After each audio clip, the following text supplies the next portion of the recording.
चलिए, तो आज हम लोग यहाँ पर मौर्य वंश को देखेंगे। इससे पहले हम लोगों ने जैन धर्म बौद्ध धर्म यहाँ तक ये कंप्लीट हुआ था, और जैसे ही जैन धर्म और बौद्ध धर्म ये सब कंप्लीट मतलब ये जब समाप्त होता है, उसके बाद यहाँ पर जो महाजनपद है उसका उदय होता है। मतलब हमारे भारत में 16 महाजनपद का उदय होता है। इस प्रकार से जब हम लोग ये भारत को ये देखते हैं तो यहाँ पर भारत में क्या 16 महाजनपद का उदय होता है। जैसे कि एक महाजनपद यहाँ पर चेदी नाम से था, ठीक है, चेदी महाजनपद। एक यहाँ पर मगध है, और यहाँ पर बहुत सारे जो भी अलग अलग और महाजनपद है वो सबका इस प्रकार से यहाँ पर हम लोग देखते हैं। तो ये बाकी जितने भी महाजनपद है वो सबका अभी हमारे पास ये हमको यहाँ पर इसको कोई काम नहीं है। जब हम लोग भारत के इतिहास पढ़ेंगे तो उन सब के बारे में बात कर लेंगे, कहाँ कहाँ पे कौन कौन सा महाजनपद है। हालांकि ऐसे एग्ज़ाम में ज़्यादा क्वेश्चन बनने की संभावना नहीं होती है। अब हमको यहाँ पर छत्तीसगढ़ के इतिहास के अगर दृष्टिकोण से अगर देखें तो यहाँ पर जो चेदी महाजनपद है उसको आपको याद रखना पड़ेगा। ये जो चेदी महाजनपद है इस प्रकार से एमपी और हमारा छत्तीसगढ़ वाले क्षेत्र में इस प्रकार से ये महाजनपद इस प्रकार से था। मतलब हमारा जो छत्तीसगढ़ है वो छत्तीसगढ़ चेदी महाजनपद के अंतर्गत आता था, ठीक है, छत्तीसगढ़ चेदी महाजनपद के अंतर्गत आता था। और ऊपर में इस प्रकार से यहाँ पर मगध था, ठीक है, मगध महाजनपद है ये। तो जो मगध महाजनपद है वहाँ पर हम लोग देखते हैं कि 323 बीसी के आसपास, ठीक है, 323 बीसी के आसपास मौर्य वंश का उदय होता है ना। मतलब मौर्य वंश का स्थापना वहाँ पर होता है। इससे पहले नंद वंश वगैरह जो भी थे उन सब से हमको कोई काम नहीं है, क्योंकि हमारे छत्तीसगढ़ में हम सीधा यहाँ पर मौर्य वंश के बारे में बात करते हैं, ठीक है। मौर्य वंश यहाँ पर देखते हैं, क्योंकि छत्तीसगढ़ के इतिहास में अगर हम देखें तो मौर्य वंश का ही हमको साक्ष्य है पहले यहाँ पर मिल रहा है। मतलब जैन धर्म बौद्ध धर्म ये सब को तो हम लोगों ने पढ़ लिया है, लेकिन अब यहाँ पर देखेंगे राजवंश के हिसाब से अगर हम बात करेंगे तो पहले हम मौर्य वंश को देखते हैं, इसके बाद फिर सातवाहन को देखते हैं, फिर गुप्त को देखते हैं। ऐसे टाइप से जो भी और राजवंश आते जाएगा है ना, वो सबको देखेंगे। चलिए, तो इस प्रकार से ये है। अब यहाँ पर हमको क्या समझना है, देखो अब ये जो 323 बीसी के आसपास यहाँ पर मौर्य वंश की स्थापना यहाँ पर हो रही है। तो अब इसके बाद यहाँ पर देखो जो स्थापना यहाँ पर स्थापना करने वाले कौन है, उसके बाद और कौन शासक हैं, वो सबसे हमको कोई काम नहीं है। लेकिन सिंपली मैं आपको बता दे रहा हूँ यहाँ पर। पहले तो आपको चंद्रगुप्त मौर्य को याद रखना है, ठीक है, संस्थापक 323 बीसी के आसपास ये उन्होंने क्या किया, मौर्य वंश की स्थापना यहाँ पर कर दिया मगध वाले क्षेत्र में। तो पहले यहाँ पर चंद्रगुप्त मौर्य, चाहें तो वहाँ पर आप नोट करके उसको लिख भी सकते हैं, लेकिन भारत के इतिहास में उसको और डिटेल में हम लोग पढ़ने वाले हैं। तो यहाँ पर चंद्रगुप्त मौर्य, उसके बाद यहाँ पर बिंदुसार, ठीक है। तो चंद्रगुप्त मौर्य और उसके बाद क्या बिंदुसार, और उसके बाद यहाँ पर अशोक, मतलब सम्राट अशोक। तो अब हमको काम है सम्राट अशोक से, क्योंकि हमारे छत्तीसगढ़ का जो इतिहास है मौर्य वंश जब हम लोग देखते हैं छत्तीसगढ़ का, तो वहाँ पर हमको सम्राट अशोक के ही कुछ जो साक्ष्य वगैरह है वो हमको मिलते हैं, ठीक है। सम्राट अशोक का ही साक्ष्य हमको यहाँ पर देखने को मिलता है। तो हमको मेन इसी से काम है। तो इसके अब यहाँ से मतलब हमको कहाँ से कौन कौन से साक्ष्य वगैरह प्राप्त हुए हैं इसको हम लोग मैप में समझते हैं। देखो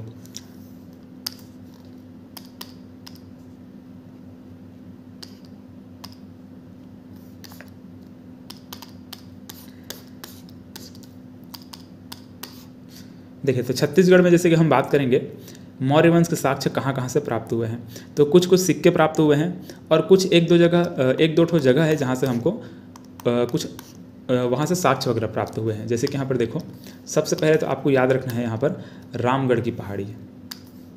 सरगुजा जिले में क्या है, रामगढ़ की पहाड़ी, या फिर इसी को रामगिरी पर्वत के नाम से भी जानते हैं। मैं आप लोगों को यहाँ पर हम लोग रामायण काल जब देख रहे थे तो वहाँ पर ये रामगिरी की पहाड़ी के बारे में मैंने आपको बताया था, ठीक है। रामगिरी की पहाड़ी को मैंने आपको समझाया था कि यहाँ पर सीता बेंग रहा है, लक्ष्मण बेंग रहा है ना। रामायणकालीन जो भी स्थल है मैंने इसके बारे में आपको समझा दिया है। अब फिर से यहाँ पर देखिए मौर्यकालीन जो भी साक्ष्य है यहीं से प्राप्त होते हैं। मौर्यकालीन जो भी साक्ष्य है वो भी यहाँ से प्राप्त होते हैं। तो देखो यहाँ पर पहले इसका नाम लिख लीजिए, ये रामगिरी पर्वत या फिर रामगढ़ की पहाड़ी है।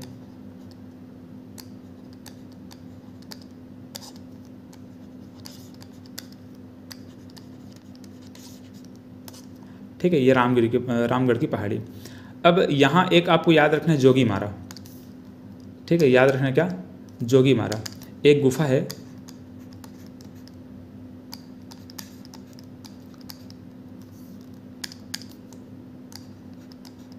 तो ये जो जोगी मारा गुफा है, यहाँ से हमको मौर्य काल के जो भी साक्ष्य वगैरह हैं वो प्राप्त हुए हैं। और इस जोगी मारा से प्राप्त क्या हुआ है, तो जोगी मारा से हमको प्राप्त हुआ है मतलब एक प्रेमी जोड़े थे, उनका नाम था कि मतलब जो देवदत्त और सूतनका, ठीक है। जो युवक था उसका नाम क्या था? देवदत्त था, और जो युवती थी उनका नाम क्या था? सूतनका था। तो देवदत्त और सूतनका का जो प्रेम कहानी है उसका वर्णन इस गुफा से हमको प्राप्त हुआ है। इस जोगीमारा गुफा से हमको देवदत्त, ये जो रामगढ़ की पहाड़ी है ना, यहाँ पर बहुत सारा गुफा है। एक तो यहाँ पर ये जो जोगीमारा है ये एक गुफा है, इसके अलावा यहाँ पर सीता बेंगरा देखते हैं, लक्ष्मण बेंगरा देखते हैं। तो इसी प्रकार से बहुत सारा वहाँ पर जो भी गुफा है उन सभी गुफाओं में हमको कुछ न कुछ साक्ष्य वगैरह मिलते हैं। तो ये जो जोगीमारा नाम का गुफा है, यहाँ पर देवदत्त व सूतनका नाम की एक प्रेमी जोड़े हैं। सूतनुका ऐसे लिखेंगे इसको, सूतनुका। तो देवदत्त व सूतनुका के प्रेम कहानी का वर्णन यहाँ पर हमको प्राप्त होता है, कि प्रेम कहानी का वर्णन।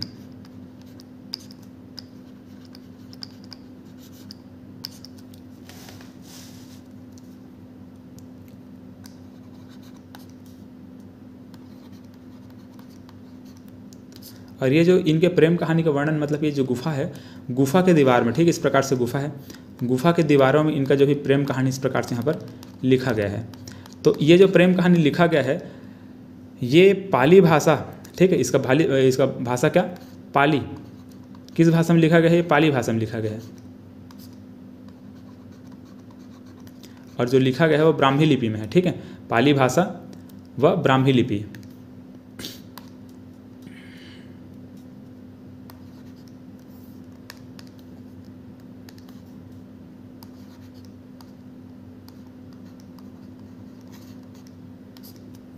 ऐसे ब्राह्मी लिपि।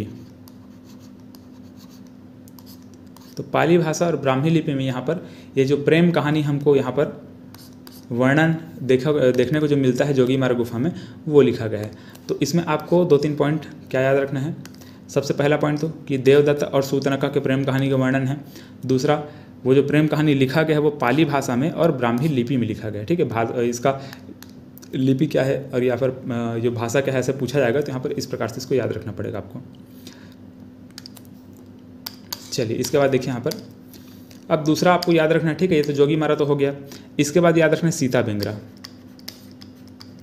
सीता बेंगरा, ठीक है, ये भी एक प्रकार का है गुफा है, सीता बेंगरा।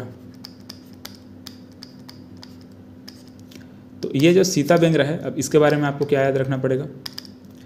सीता बेंगरा में हमको विश्व का सबसे प्राचीनतम नाट्यशाला देखने को मिलता है, ठीक है। सीता बेंगरा में क्या? विश्व का प्राचीनतम नाट्यशाला।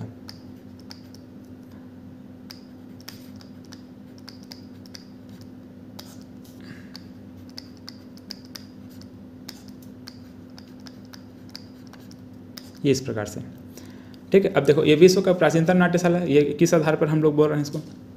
विश्व का प्राचीनतम नाट्यशाला मतलब इस प्रकार से एक चबूतरा बना हुआ है। सीता बेंगरा गुफा के सामने जब जाएंगे ना, इस प्रकार जो भी गुफा है, गुफा के सामने इस प्रकार से एक चबूतरा बना हुआ है। ऐसे इस प्रकार से लोगों के यहाँ पर बैठने के लिए इस प्रकार से अच्छा सा ऐसे चबूतरा टाइप का बनाया गया है, ऐसे ऐसे। और यहाँ पर इस प्रकार से जैसे कि स्टेज वगैरह बनाते हैं ना, डांस वगैरह जब होता है तो इसी प्रकार से यहाँ पर पत्थरों के माध्यम से, पत्थरों से क्या बनाया गया है? एक नाट्यशाला बनाया गया है इस प्रकार से, ठीक है, नाट्यशाला। तो इसी को विश्व का सबसे प्राचीनतम नाट्यशाला बोला जा रहा है, क्योंकि ये मौर्य वंश, मतलब मौर्य संबंधित है, मौर्य वंश के काल का है ये। तो ये मौर्य वंश मतलब ये बहुत पुराना समय, बीसी की बात कर रहे हैं ना, 323 बीसी के आसपास हम लोग इसको देख रहे हैं। तो इस समय का ये नाट्यशाला है जो कि सीता बेंगरा में उपलब्ध हमको यहाँ पर देखने को मिल रहा है, इसीलिए हम इसको विश्व का सबसे प्राचीनतम नाट्यशाला कहते हैं। अब देखो, इन सब का खोज किसने किया, ठीक है, इनका खोज किसने किया, तो उसमें याद रखेगा अध्ययनकर्ता हमको याद रखना है यहाँ पर। अब इनके बारे में किसी न किसी मतलब किन्हीं ने तो जानकारी इकट्ठा किया होगा ना, तो अध्ययनकर्ता यहाँ पर याद रखेंगे। एक वैज्ञानिक था, मतलब एक अंग्रेज था,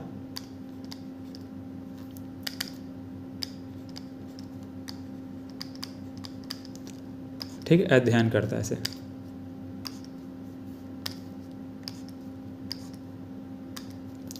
तो अध्ययन करता याद रखेंगे कर्नल आउस्ले, कर्नल आउस्ले।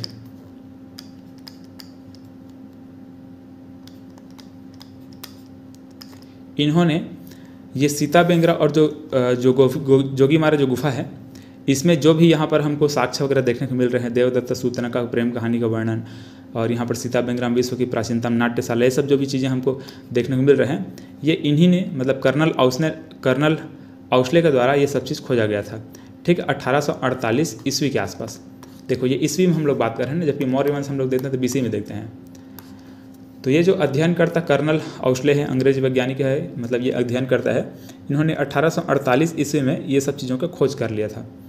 ठीक है, यहाँ पर देवदत्त सूचना का प्रेम कहानी का वर्णन, जो कि भाषा पाली, ब्राह्मी लिपि, ये सब चीज़ के बारे में, और विश्व की प्राचीनतम नाट्यशाला इसको। अब देखिए यहाँ पर, इसके बाद यहाँ पर ये जो MCB जिला ये हम लोग जो देख रहे हैं, ठीक है, भरतपुर, मनेंद्रगढ़, चिरमिरी, यहाँ पर जो हम लोग जिला देखते हैं, यहाँ पर इस वाले क्षेत्र में एक कोटाडोल नाम की एक जगह है। ठीक है, यहाँ पर एक कोटाडोल नाम का, कोटाडोल मतलब कि एक तहसील भी है यहाँ पर, है ना। तो यहाँ पर जो कोटाडोल है, यहाँ से हमको अशोक के काल का, मतलब जो सम्राट अशोक हैं, मौर्यकालीन जो शासक हैं सम्राट अशोक, उसके काल का कुछ हमको यहाँ पर मूर्तियाँ प्राप्त हुई है। ठीक है, अशोक मतलब सम्राट अशोक कालीन मूर्तियाँ यहाँ से प्राप्त हुई है। जगह का नाम याद रखेंगे कोटाडोल, ऐसे। ठीक है, कोटाडोल। फिलहाल ये तहसील है कि नहीं मुझे देखना पड़ेगा, एक बार आप लोग चेक कर लीजिएगा, बाकी अगले क्लास में इसको हम लोग डिस्कस कर लेंगे। तो जो कोटाडोल है, इस कोटाडोल में सम्राट अशोक कालीन मूर्तियाँ प्राप्त हुई है।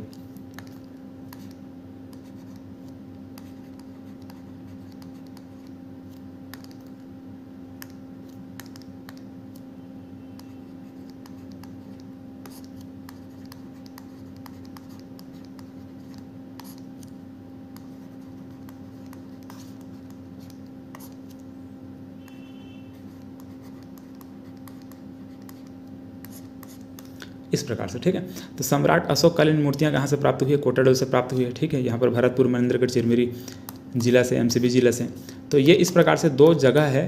कौन कौन सा? एक रामगढ़ की पहाड़ी, दूसरा यहाँ पर कोटाडोल है, जो कि मौर्यकालीन जो भी साक्ष्य वगैरह हमको यहाँ से प्राप्त हो रहे हैं।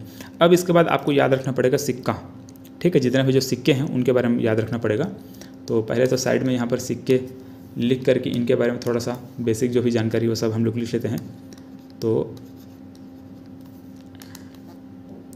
मतलब इन सिक्कों की खोज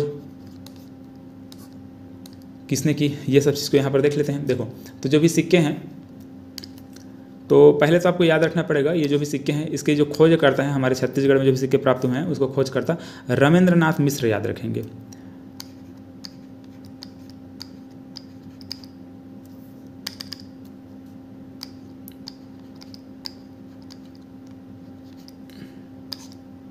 अब यहाँ पर एक खोजकर्ता लिखाएगा या फिर अध्ययनकर्ता लिखाएगा, है ना, दोनों को आपको जो भी वहाँ पर ऑप्शन में रहेगा, मतलब जो भी आपसे क्वेश्चन पूछा जाएगा उसको आपको वैसे ही लेकर चलना पड़ेगा।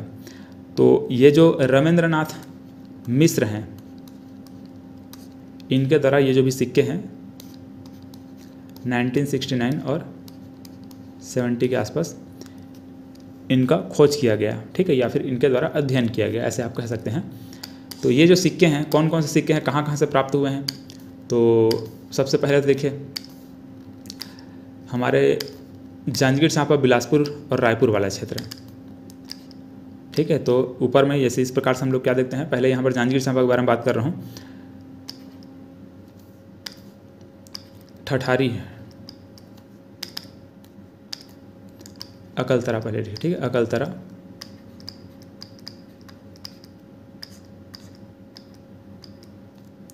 अकलतरा, इसके बाद यहाँ पर ठठारी। ये ठठारी जहाँ तक अभी शक्ति में आ चुका है। ठीक है, इसको देखना पड़ेगा। ठठारी, तो अकलतरा ठठारी से सिक्के प्राप्त हुए हैं। इसके बाद बार व देवगांव, ठीक है, ये आपका सारंगढ़ बिलाईगढ़ में आता है। अभी जो बार व देवगांव लिखने जा रहा हूँ ये सारंगढ़ बिलाईगढ़ में आता है।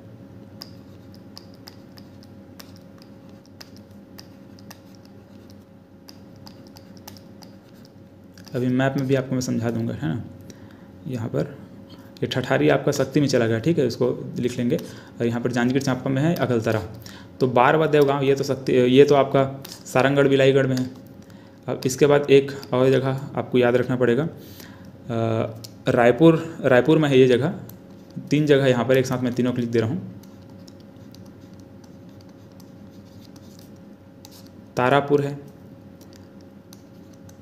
उड़ेला है, तारापुर, उड़ेला और एक आरंग। ये 3 जगह है जहाँ से हमको रायपुर में सिक्के प्राप्त हुए हैं। चलो इसमें अब हम जब लिखेंगे तब ज़्यादा समझ में आएगा। देखो तो मैंने क्या बोला कि अकलतरा, ठीक है, यहाँ से सिक्का प्राप्त हुआ है अकलतरा।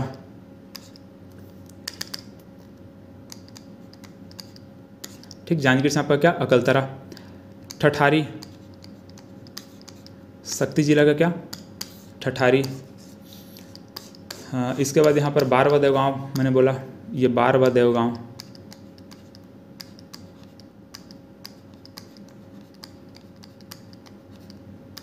ठीक, सारंगगढ़ बिलाईगढ़ में है। इसके बाद यहाँ पर रायपुर में 3 जगह आपको याद रखना पड़ेगा। एक तो है तारापुर, उसके बाद यहाँ पर उड़ेला, तारापुर है, उड़ेला है और एक आरंग है। ये 3 जगह है जो कि रायपुर में है। ठीक है, तो ये सभी जगह से क्या मिले हैं, सिक्के प्राप्त हुए हैं। चलो, तो ये मौर्य वंश से संबंधित जितने भी जो इंपॉर्टेंट फैक्ट हमको समझना था वो मैंने आपको यहाँ पर समझा दिया। देखिए, तो सबसे पहले यहाँ पर हम लोगों ने क्या समझा कि जो मौर्य वंश से संबंधित जो जगह है, इसमें सबसे पहले आपको रामगढ़ की पहाड़ी याद रखें। रामगढ़ की पहाड़ी में एक जोगीमारा गुफा है, एक सीताबेंद्र है। तो जोगीमारा और सीताबेंद्र, जैसे कि जोगीमारा में हमको देवदत्त व सूर्पनखा की प्रेम कहानी का वर्णन यहाँ से प्राप्त होता है, जो कि भाषा पाली और ब्राह्मी लिपि में लिखा गया है। सीताबेंद्र विश्व का प्राचीनतम नाट्यशाला के रूप में हम इसको जानते हैं। ये दोनों कहाँ है, रामगढ़ की पहाड़ी में है। इसका अध्ययन करता कर्नल आउस्ले हैं। 1848 में इनका अध्ययन किया गया था। कोटाडोल यहाँ पर एमसीबी जो जिला है वहाँ पर है। तो कोटाडोल में सम्राट अशोककालीन मूर्तियाँ यहाँ से प्राप्त हुई है। ठीक है, सम्राट अशोककालीन मूर्तियाँ यहाँ से प्राप्त हुई है। ये सिक्के अगर हम बात करें, सिक्के कहाँ से, बारवा देवगांव जो कि सारंगगढ़ बिलाईगढ़ में है, ठठारी शक्ति जिला में है, अकलतरा जांजगीर चांपा में है, तारापुर, उड़ेला और आरंग ये रायपुर में है। तो इन सभी जगह से इस प्रकार से सिक्के प्राप्त हुए हैं। इनके अध्ययनकर्ता कौन है, रमेंद्रनाथ मिश्र हैं। ठीक है, चलिए, तो इस प्रकार से हम लोगों ने ये मौर्य वंश को यहाँ पर समझ लिए। अब इसके बाद का हमारा जो अगला जो वाकाटक सातवाहन वंश वगैरह है, मतलब सातवाहन वंश देखेंगे इसके बारे में, इसके बाद उसके बाद फिर वाकाटक वंश वगैरह आता है। तो सातवाहन वंश को हम लोग अगले क्लास में कवर करेंगे।